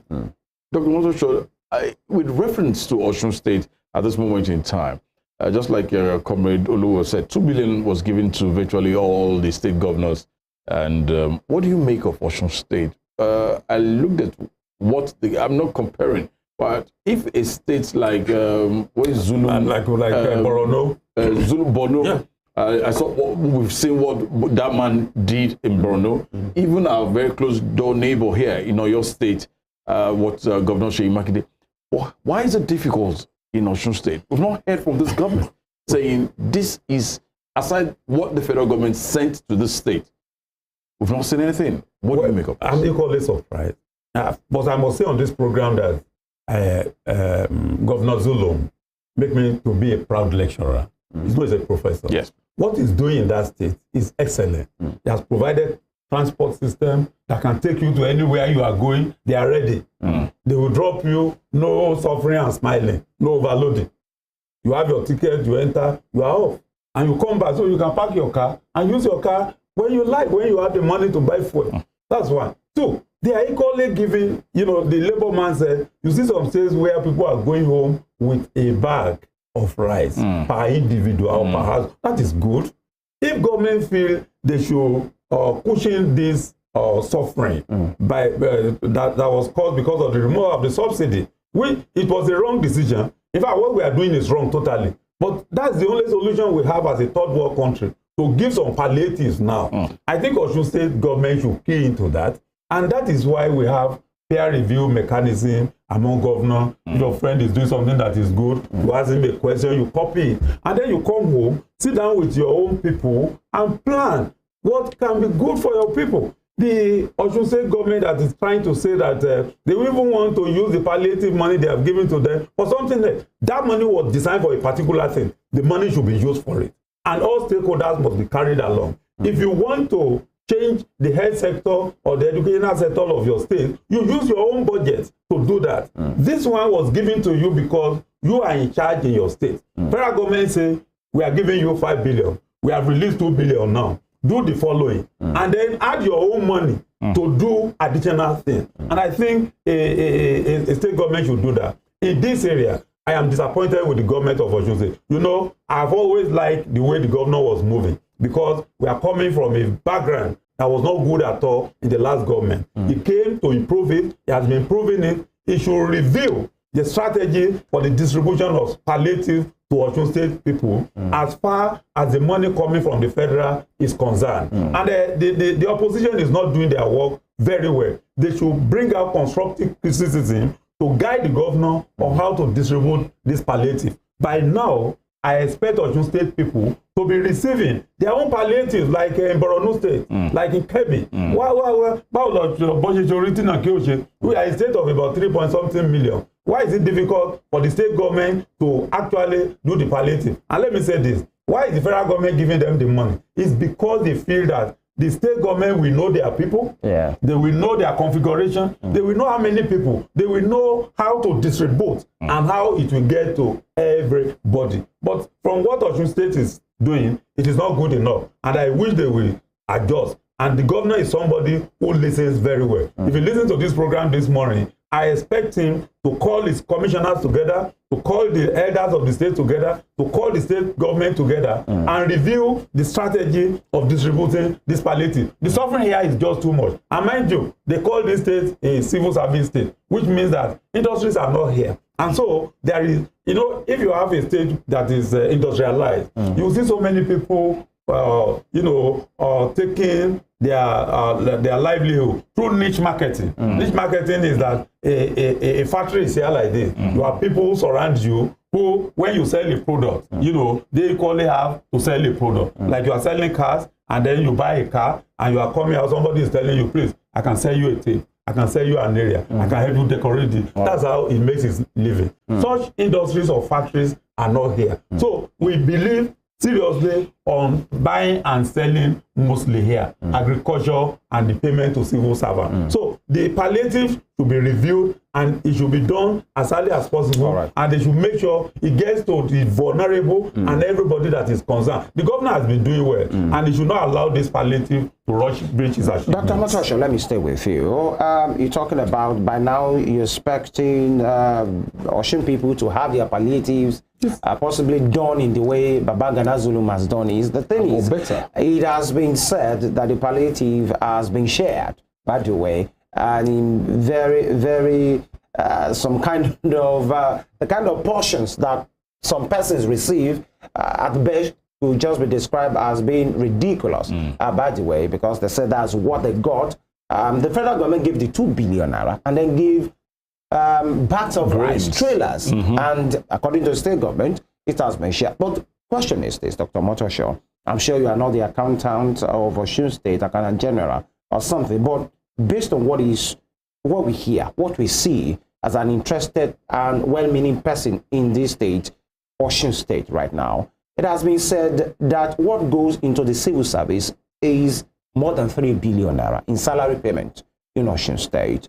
Now, for a state like Osun, whose IGR doesn't measure up to that, most of the times, as done in most states, you wait for what comes from Abuja, the fact to be shared, and then you have your portion. If, as it is this morning, more than 3 billion naira pays in recurrent expenditure as far as the civil service is concerned, do you think a state like Osun can have a 35,000 naira wage award added to every civil servant? Well, thank you very much. Just to be real. Thank you very much for that question. That is the essence of democracy. This governor knew this state was like this. He knew that is coming to govern a state where the IGR is low. He knew he has to take some money from the federal allocation that may not be enough. And he knows he has to pay salaries, he has to develop the state and the rest. And I think he has been dishing out some good strategies. The fact is that IGR has to be increased in Osun State. 2, we have to cut our coat according to our size. I have said, I want to repeat, these state governments are not reducing the cost of governance. They must. There are a lot of wastages, there are a lot of leakages, there are a lot of sharp practices. That is the problem. And again, like I said, the narrative has to change. We must change the structure of governance here. It is high time this state government meet the federal government and let the federal government know why we should practice true federalism. Of course, there is nothing in political science. There is really nothing like true federalism. It is because of the third world countries like Nigeria that are bastardizing what federalism is. That's why we now call some aspect of it true federalism. Federalism means that the state should be autonomous to a reasonable extent. I tell you, there is no state without mineral resources in the country that they can exploit and use it to pay for their workers. For instance, we have gold, we have bitumen, we have in Ondo State and some other places. And if you go to all the local government, there is no local government without a resource. The fact is that the exclusive legislative list has to be restructured. We have to restructure this government and make the state government autonomous to a reasonable extent. The federal government is chewing more than it can swallow. That is why they render the state government and the local government almost useless. It is everything goes to the federal government, and then you know distribute when you like. Look at this palliative. How many governors were consulted before they agreed they would take 180-something billion naira from the federation account and start sharing it? And why are you sharing it equally? Is it the population we have in Lagos, we have in Osun? Is it what we have in Kano, we have in Kebbi? You know, you share it equally. So if you share it equally, it means a state that is 5 million, you know, we get less than a state that is 2 or 3 point something million. You can see the discrepancy. So the bottom line is the only way we could go forward is for us, we must restructure. Government must be ready to restructure this government and then empower the state government to operate on their. Let me give you an example. If Osun doesn't have petrol now, we don't have crude. Delta has crude. And I was talking about peer review mechanism. We have gold. We have other things here. We can tell Delta, say, look, we give you this, give us crude. And then we set up a refinery here, maybe 2 or 3 or 4, for specifically to provide PMS and other petrochemical products for our own people. That's peer review mechanism. In that case, you remove the burden of all these problems of petrol and other things from the federal government, and then we can go into our resources, tap it, and use it for the good welfare of our people. Now the labor now, you say go and pay 35,000. Don't know how much they have. And no governor is working. They are not resourceful. And I'm not blaming them. You know why? If I'm a governor and you are my commissioner for finance, I put you on your toes every 30 days. Please go and get the rent from Abuja. And then you bring 6 billion and share it again. I'll be waiting for another one. So they are lazy instead of working hard. All right. Looking at some states where they are owing at this moment in time. Salaries, pensioners are there. There is so much, there's backlog of owing of all these people. Should this be a process of choice from the state governors to say, look, if I can pay, I'll pay. If not, look, let's just go on the way we are. The fact is that I cannot give what I don't have. I can only give to you what I have. So if I claim I don't have, that means I don't have. And there is nothing that can be done about it. And as a matter of fact, the federal government cannot force it on the state government. Now, let me now come to this direction. There is nothing we have done differently since the Fourth Republic started. Nothing we have done differently. The set of governors that have been coming, the set of people that have been leading us across levels have not always been industrious.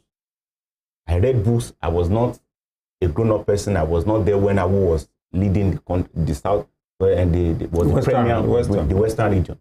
But according to what I read in books, I was told that what we were paying, what he was paying as salary as I then was more than what the federal government was paying to the federal workers as a then. What makes it so was his ability to think critically, to invest in the resources. And when Akintola was having issues with AWO, according to the book I read, said what they have to firstly do is to attack the financial ability of the Western region as at then. That was when they came up with the issue of AWO was a fraudster, he frauded, he did that and that. So they had to attack him through that process. Now, what are we trying to say? Every reasonable governor, everybody that wants to listen, there is no state that is poor. I will continue to say that. It is just that we are not understanding how we are going to increase our wealth, multiply our resources. Even with the little that is coming from the federal government, if we have a serious governor that is ready for the business of investment, we have to go into investment with our little resources. There are a lot of things we can do. Even if you are saying the federal government is not giving us full autonomy, we should ask the question, are the state governors themselves giving local government their own autonomy too? So it tells us that the self that is inside of every one of us as people, as Nigerians, are part of what is affecting us and drawing us backward. Every one of us wants to be the Lord of the Ring. Every one of us is not trying to share what ought to be given to social person. Let us give it to him. So what I'm just trying to say in essence is that we cannot force it on the state. If we say state, we cannot, because as a result of this debt, we have not paid our pensioner, we have not paid this, we have not paid that, we have a lot of debt upon our shoulders. We cannot, because the federal government is not doing it the way it should be done. Okay. All right. Comrade Uche, I will lend you a back. Can you hear us? Comrade Uche, can you hear us? Hello, comrade. Okay. All right. We'll join him again. I'll see. Okay. Yes. All right. Can you hear us now? I think we're having some. Hello. Okay. All right, we reconnect with him, and I'll take this as your parting shot as we wind down on the program. Now, this is. Oh, okay. Can you hear us right now? Yes, I can. All right. As we wind down on the program, now it was said that Labour has given ultimatum, a 2 weeks ultimatum, to state governors to pay or to just come up with a plan, reasonable plan. And as it stands today at the national headquarters of the NLC, that the ultimatum has been given. If the states are not budging, what will the national body do? What's next? No, of course, you can predict what's next.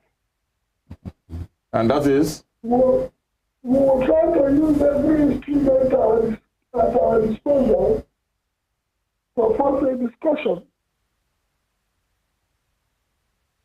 Okay, comrade. Yeah. I needed to put something straight. All right, please. Yeah, I appreciate the guests you have in the studio. First, they are clearly our comrades who are committed to this fight. Even their contribution, you see their passion for wanting to work well, because they understand this issue and they are committed to it, and that's why I feel obliged to explain some things further. Doctor, first of all, the process of negotiating of minimum wage, usually there is a committee that usually set up. And the governors nominate 6 governors to represent each geopolitical zone. And they usually give them mandate. I recall vividly, in the last minimum wage negotiation, states were asked to make submission on what they consider ability to pay. And the state submitted.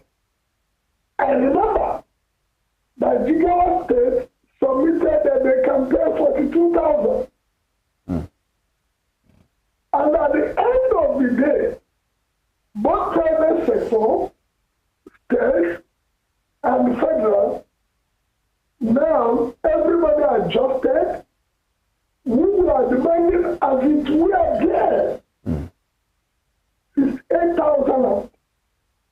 But we all ended up coming to 30,000 based purely on the consideration of ability to pay. And I'm happy Doctor, you referred to the issue of state of California and the United States. What actually drives and makes government to level to demand there should be a national minimum baseline? It can be beyond the states. You have companies like Chinese companies and all sorts of organizations.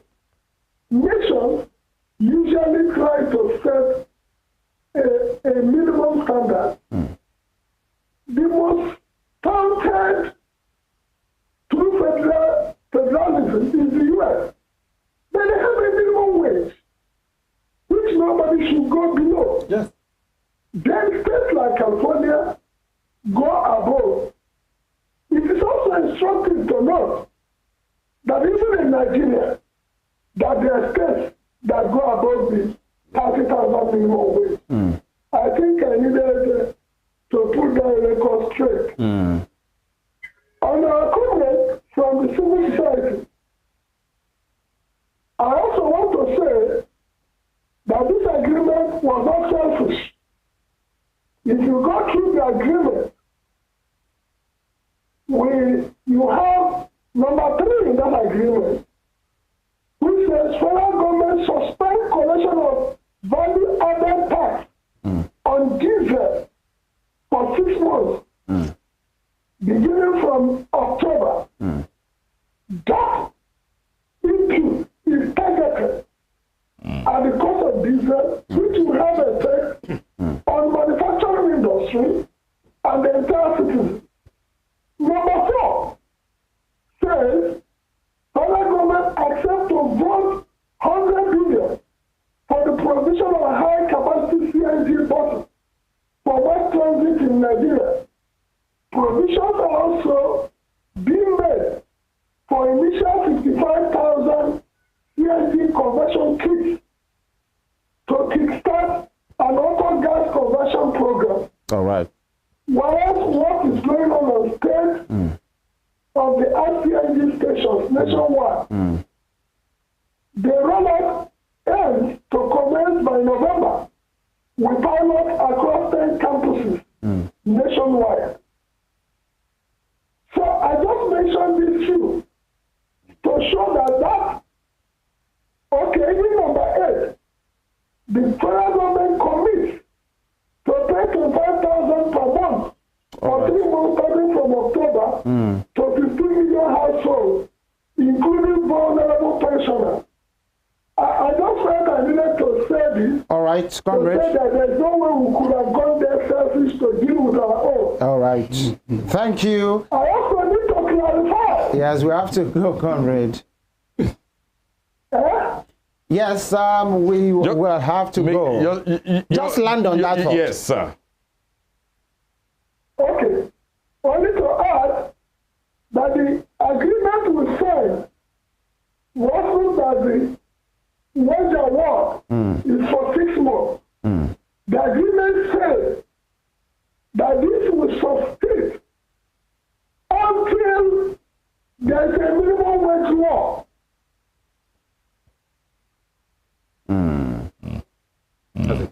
All right, comrade. Yeah. All right, we want to thank you most sincerely for your take on this program. But before we allow you to go, in a minute, you have read out those agreements. But is the labor following through? The provision of CNG buses, the provision of 65,000 kits, the VAT removal on diesel. Where are we with that right now? What's the way forward? Yeah, if you have listened, we have even sent letters warning the government that we're not going to give any further ultimatum. And in reaction, the last Federal Executive Council has given 30 days to start implementation. All right. Comrade Uche Ekwe, the head of international relations for the Nigeria Labour Congress at the national level. Thank you, Comrade, for your time and your take this morning. Yes, please, I appeal to Doctor and our comrades from the CSO to join hands with our comrades in Osun State to push that there will be these implementations in Osun State. All right, thank you, Comrade. Thank you, Comrade. Enjoy the rest of your day. Thank you. Comrade Emmanuel Olowu, you've heard him. He has had his clarification. Yes. You want to react to that? Yes, there is no clarification other than for me to say, and I will continue to say it, that the NLC and the labor union, the organized labor as a body, the Nigerian people, common man on the street, has lost interest and confidence in them. That's your stand? That's my stand. Your view? Yes. In those days when NLC said we are going on strike, we are doing this, we are doing that, the common man on the street will be eager. But now let them call strike tomorrow. It is only us who are conscious that will deem it fit to go right and join them. Everybody continues with their normal business. That is why I will continue to say something. The organized labor itself has to go back to the foundation. And every one of us in our different areas of specializations and career, we have to go back to the foundation because things are changing. The dynamics is setting in, and a lot of ideology are falling apart. All right. And we have to go back to that point of ideology. Yeah, Dr. Omotosho, you want to react to that? Yeah, I can see that you are hedging it. He made some clarifications there. Yeah, the labor man makes some group clarification, but let me just recall that. Yes. I remember the days of Asan Sumano when we were, I think, primary or secondary school. And I remember the days of Adams Oshiomhole. You know, labor is in charge. The only group of people that can fight for workers and Nigerian citizens are disorganized labor. But they have lost confidence. I align with him. They have to build trust now. They must build trust between themselves and the people. The argument, the narrative in town now is that they are always settled. Now, we've been having this serious but that sentiment has always been there. Excuse me, we've been having, but in those days, Oshiomhole, when Oshiomhole, child, federal government will be catching cold. It is not like that now. They are anxious to say, come to a meeting, and after the meeting, you see all of them laughing and smiling when we have not achieved anything. But so they must always negotiate. You know what I'm saying is the benchmark must be set. They should be more serious. They should build trust in the mind of the people because they are serving the people. That is one. Their benchmark should be out. They should circulate it. They should bring out flyers, what they want to achieve. And they should allow the public to know what they have achieved at any bit of time. That is two. And then three, the labor should know that the fight for the development of Nigeria rests mainly with them and the workers and the Nigerian people. And they need to actually make sure they carry workers along. The way things are going now, honestly, the trust in the NLC, the TUC, is at the lowest ebb, and that is not good enough. But let me put this: the economy. And I'll take this as your parting shot. Yes, the economy is prostrate. Seriously, honestly, I don't personally wish we go on strike because going on strike now is, actually making the economy to become worse. And then we will all suffer for it. Discussion, negotiation should be going on, and they should be allowing us to know. Because honestly, I think the narrative should change. Strike is not the solution to our problems all the time. Negotiation, good negotiation, and letting the people know what you are doing. And then how you are doing it. And again, that is a part of the NLC and labor and the people. On part of government must be sincere. When they sign agreement, they must honor it. Look, a situation where universities are closed indefinitely because you can't honor agreement from one government to the other is not acceptable. The global economy, the global governance style has changed, that we need to key into it and make sure that our bond. Government is always deceiving labor. That is the problem. And labor, again, we have observed that they do some abracadabra, which they should stop. If they don't stop it, trust will not be there. We really have to go. In 10 seconds, your parting shot, comrade. What I would just have to say is that the government should be serious and be sincere, and everybody at any level of government should be able to think how they will improve the economic life of the people and the economic and the investment capacity of the state. Thank you, comrade. I'd like to thank you, gentlemen, for being a part of Morning Spring this morning. Dr. OLUYEMI OMOTOSHO Jnr. of former Dean Student Affairs, Federal Polytechnic there. Thank you most sincerely. And also a comrade of the Osun Coalition of Civil Society. The Civil Society. EMMANUEL OLOWU, thank you most sincerely for being here. Thank you for being here. Morning Spring continues after this break. Please stay with us.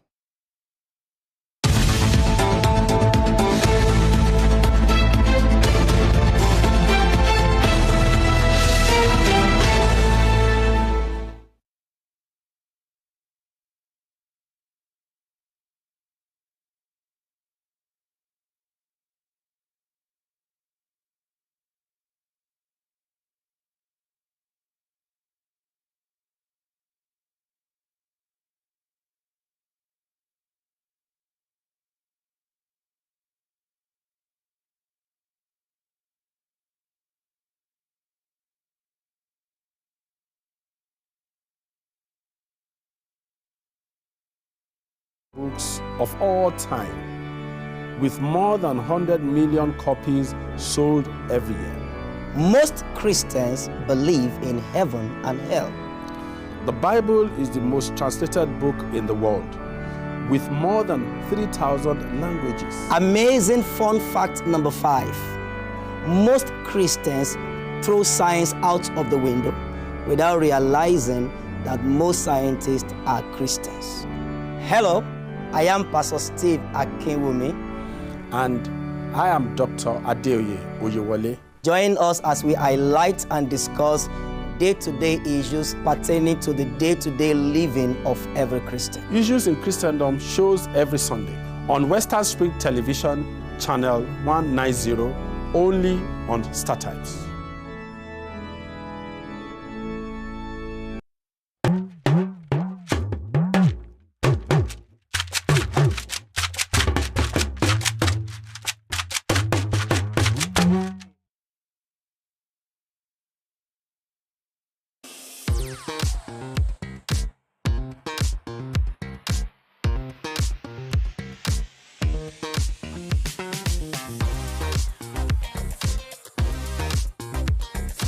Turn it up! It's the Wild Wild West, and Western Spring Television is pulling out all the stops to make sure that you don't miss out on every of the fun and happenings around you. Yup, we've got you covered because your girl got all the juiciest tidbits and entertainment news from around the world. Cross over to the chocolatey side of entertainment. Join me, Chocolate Cassie, on Eccentric as we take you into every bit of the juiciest news, fashion, music, movie updates, and other trending conversations. Together on the show, we'll get personal with your favorite celebrities via phone call, Zoom, or even live here in the studio. Eccentric will be shown on your TV screen on Western Spring Television, channel 190, only on Star Times.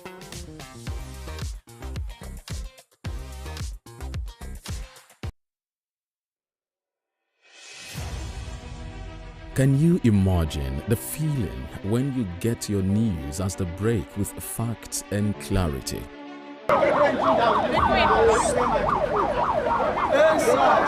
Our news are reported as it is. In Africa, and all those who masterminded the way it happened, we have to pay a price.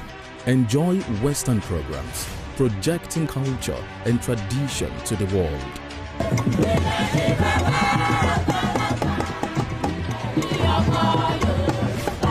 Brought to you as the break and recapped every hour for your update.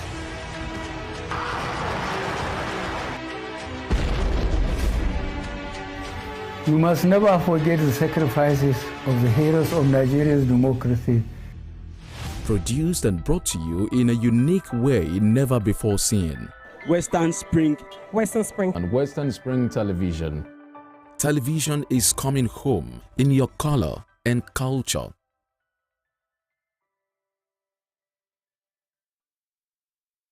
Sports is a culture on its own.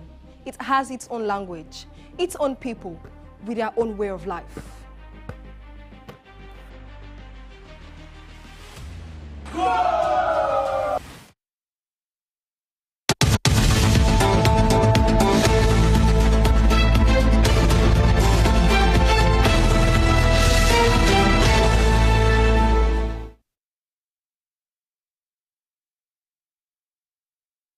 Armed militants breaching border crossings, gunning down soldiers and civilians.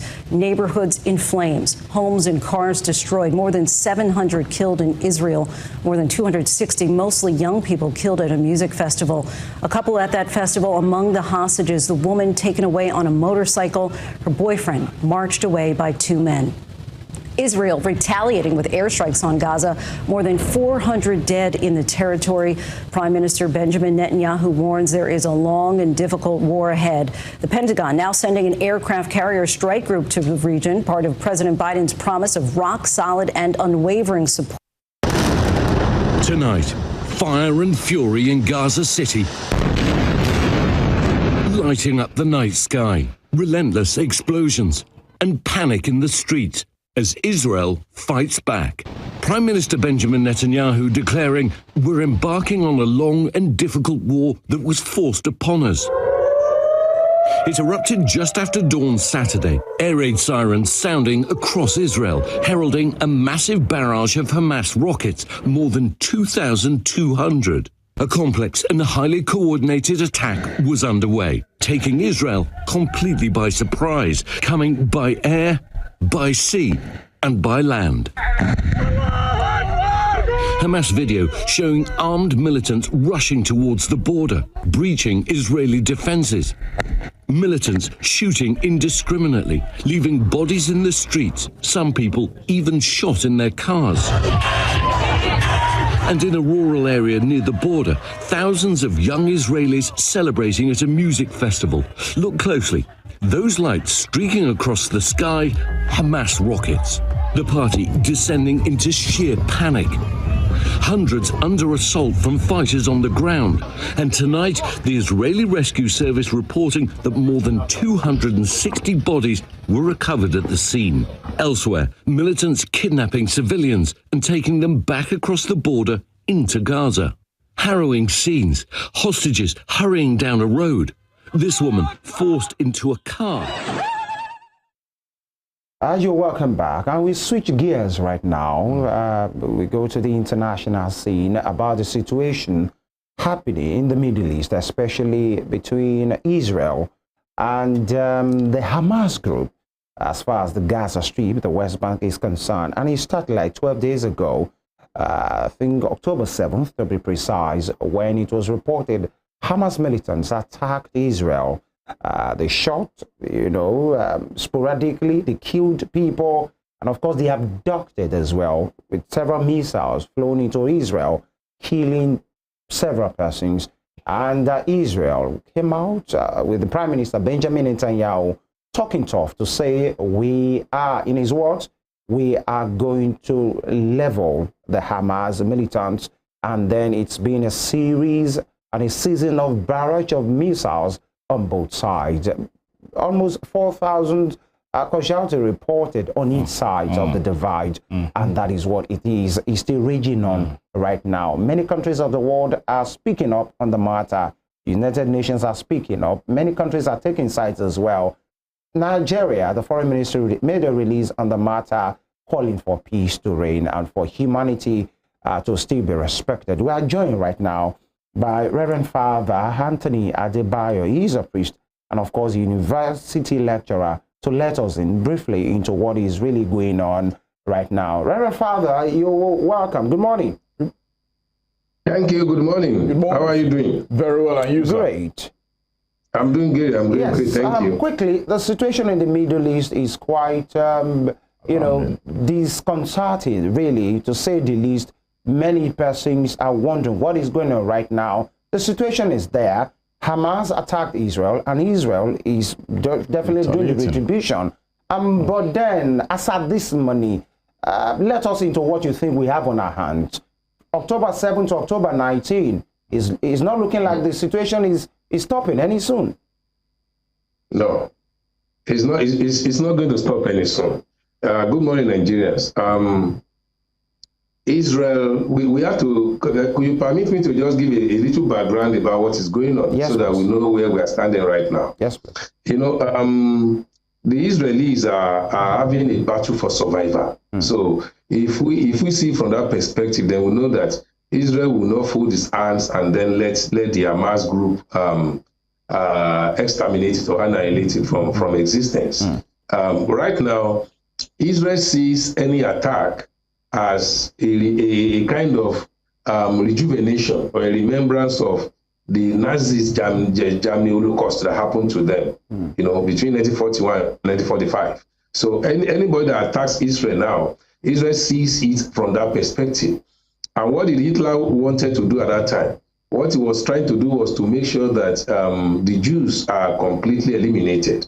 And so if anybody is attacking Israel now, you are also challenging them and telling them that we are going to eliminate you. So Israel will come out with every force against that person. So if we look at it from that perspective, then we know that Israel saying that they are going to finish Hamas totally is a way of saying that no, what happened to us between 1941 and 1945, Hamas will not let it happen again. Don't forget that Israel has a movement, and that's what we call the Zionist movement. This movement started in around 1890s till around 1920. And what happened was that, you know, Israel was scattered all over the world. There was dispersion. Yeah. You have the European Israelis, you have the German Israelis, you have the American Israelis, American Jews, German Jews, and all that. So at a point, they saw that they didn't really have a homeland. You know, they have left the Middle East. Only very few of them are available in the Middle East, so they have left. So the majority of them are scattered all over the world. And then they couldn't call any place their own home because they had left their home. The Arabs took over, the Arabs were everywhere in the Middle East. So Israel now, the Jews now said, let us go back home. Let us have a place where we can even call our home, where our children can recognize as their own home. Just like the Igbos are scattered everywhere now, and the Igbos still have the Southeast as their own home. But Israel did not have that. So they said, let's go back home. But when they got back, they met the Jews. And they met the Arabs, and the Arabs said, no, you are not going to stay here. You cannot stay here. And Israel said, this is our home base. So that's been all the problem. As in 1920, 21, 25, UK and the United Nations came into the matter and said, come, these guys, this is their homeland. So you need to create a place for them to stay. And that has been the beginning of the problem. So Israel, they were coming back home small. But by the Second World War and the Holocaust of the Nazis in Germany, they saw that we have to come back home and have our own state of Israel because they were no longer wanted in Germany. There was problem for them all over the world. So they came back in big number, and then crisis started, the war started, and they fought and won. And then eventually UN said, okay, so solve the problem, give each of them their own state.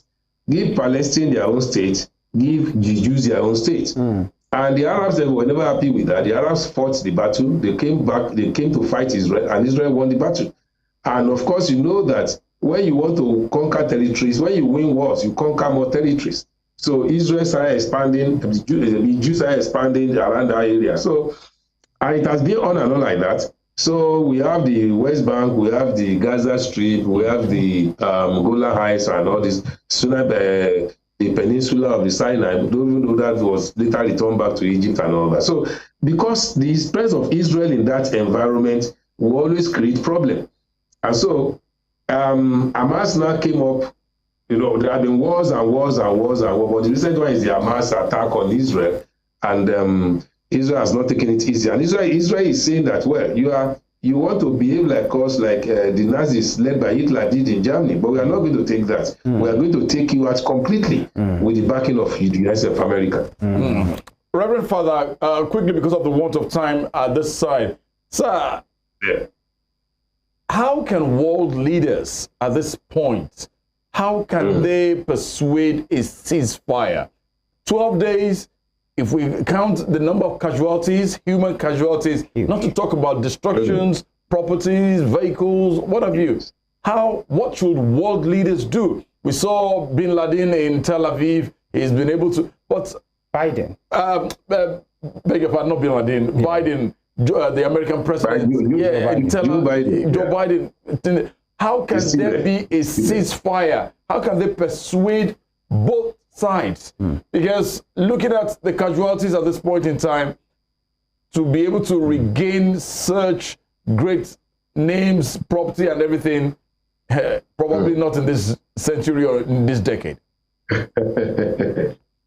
Well, a ceasefire at this point in time is difficult.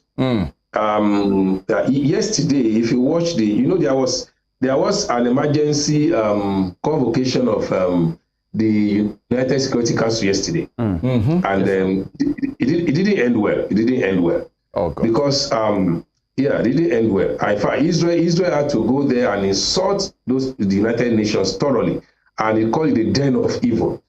So what the UN is the arbiter in this case now, because you can't have different people talking. The UN is the umbrella body for all nations, and it was clear that the UN was taking side, according to the Israelis. All the ambassadors of the other countries, Jordan, Egypt, Israel, Palestine, they addressed the United Nations.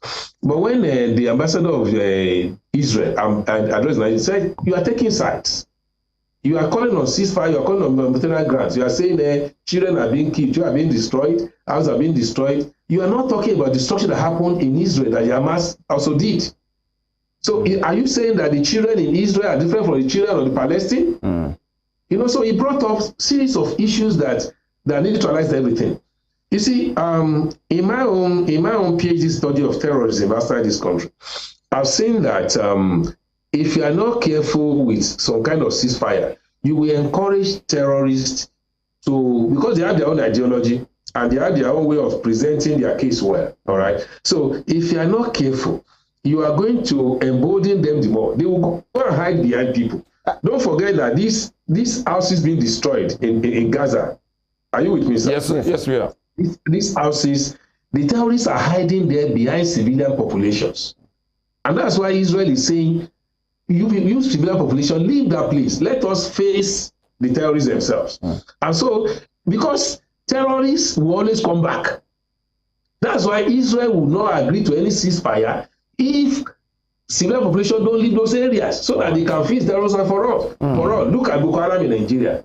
When Boko Haram attacked this place today, tomorrow they attack another. Israel know they are still coming back because it's not their first time. It's just like this the enormity of the attack now was more than what they have been doing before. And they have Hamas, let me tell you, Hamas has gotten a lot of ammunition and a lot of rockets in bunkers in Gaza. And Israel is not going to agree to anything to say, don't touch them again, stop. Well, let me tell you, if they stop what Israel is doing today, in the next 6 months, Hamas is coming back stronger to destroy Israel. And Israel knows that. Anytime they shoot any rocket from Gaza, Israel knows where it's coming from, and they go there and they bomb the place. All right. So that's why ceasefire is a bit difficult at this time. All right. We have to take it home now because of the want of time, obviously. But if I may just add this, does this have any implication for us as a nation? I mean, Nigeria now, because most countries of the world, some of them rather, are taking sides. Some are just in the middle. The Foreign Office, the Foreign Ministry released a statement just a day after the attack to say everyone should just calm down, calling for peace and the rest of it. And we've seen some pockets of rallies in Nigeria of people holding flags of maybe Palestine or some, going with Israel to just say this is where we belong. How does this affect us as a nation? If we can just do this in a minute. The first thing is that nobody should just take any side. We should just talk objectively and say, let there be peace. Nobody should take, because it affects all nations. When there's war in a nation like Israel, there is a window to the world. It affects everywhere, to affect the price of things everywhere and all that. So nobody should take any side, whether you're a Christian or Muslim, because it's not just war. And nobody in Nigeria should go and take side, because we should not incur the wrath of America. Wherever Israel is going, America is going. When the Secretary of State of US came to he said we are with Israel. Joe Biden has come now, he said we are with Israel. So nobody should just talk anyhow. Even Arab nations are very careful about what they say about the war. So in Nigeria, we should just be careful and just maintain a neutral balancing and say, let there be peace, and that's all. Reverend Father, just in 50 seconds. Sorry, I'm sounding like Oliver Twist right now. No problem, sir. Yeah, there was this attack on a hospital recently, like 2-3 days ago, and it's been about blame game, these and these. And many persons are thinking possibly Israel has said it's not from them, it's from the militants, it's a fake rocket. The guys from the Hamas side are saying it's Israel. But in all of this, You know, some are saying maybe Israel is going overboard on this, that their civilians are targeted too much in all of these. Do you agree with that in 15 seconds? That Israel is going overboard? Well, I think if you have gone through what Israel has gone through before, nobody will say they are going overboard. 6 million Jews, 6 million of them were killed in 4 years. 6 million. All right. And the entire population of Israel in that Israel state now is about 8 million plus. You understand what I'm saying, sir? 6 million within 4 years were killed. And so if somebody now comes around and kills all about 1,000 in one day, that's what Hamas did. So what Hamas is doing is that Hamas will go and hide behind people. They go to hospitals to go and hide. They go to house to go and hide. They go to place to go and hide. And from there, they are shooting rockets. Thank you. So, so what Israel is doing is that anywhere they shoot out those rockets from, Israel will go and attack. But in this case of that hospital, Israel is saying that misfired rockets from Hamas was what destroyed the hospital, not them. So, and Joe Biden has said the same thing. So until we get and if you look at yesterday, Israel was presenting reports of it, evidence of that, the fact that it was not they that actually bombed out, and they presented video evidence of what happened in the hospital, have to go which we are not verified anymore. That's what happened. Thank you, Reverend Father Anthony Adebayo. He is a Catholic priest and, of course, a university lecturer. Thank you for your take this morning. We'll still get to have in coming days to have a good time to discuss what is really going on at this time. My pleasure. Thank you. My pleasure. My pleasure. Very much. Thank you. Thank you very much. This is where we apply the brakes on the conversation this morning from the labor angle to what is happening in the Middle East. Is quite. It has been quite a very interesting one this morning. If you want to join us tomorrow for another edition, the last one for the week as well. Sincere thanks and gratitude to all our guests across board, and of course to the entire team as well. Femi Ojo is my name. God bless Nigeria. Thank you for being there. TUNDE is my name. See you tomorrow.